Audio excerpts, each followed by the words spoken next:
Saudaraku, peserta aksi demonstrasi di Gedung Dewan Perwakilan Rakyat Aceh Tengah menyuarakan sejumlah tuntutan isu nasional dan daerah. Aksi ini sehubungan dengan kondisi bangsa terkait isu nasional yang menimbulkan keresahan di tengah masyarakat. Peserta aksi juga turut dikawal oleh ratusan personel polisi yang bersiap di Mapolres Aceh Tengah.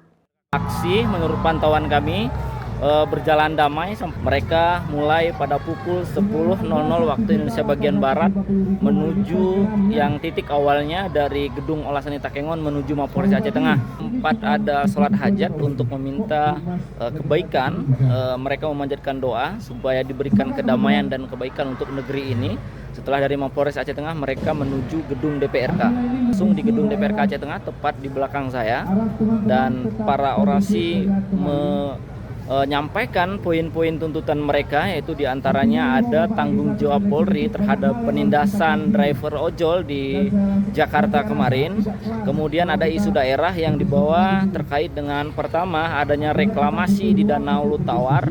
Kemudian pajak retribusi yang tidak membawa signifikan terhadap pendapatan asli daerah. Kemudian ada pengadaan PIN emas kepada 30 anggota DPRK Aceh Tengah yang jumlahnya sekitar 500 juta lebih. Ini yang menjadi tuntutan aksi, Mas, bahwa ada beberapa tuntutan mereka yang terus disampaikan. Mereka tadi mengabsen 30 anggota DPRK, dari 30 hanya 27 yang hadir, sementara 3 mereka beralasan ada yang bimtek di luar daerah, yaitu dari beberapa anggota dewan, kemudian 1 anggota dewan lagi masih dalam keadaan sakit. Ini menurut alasan dari mereka.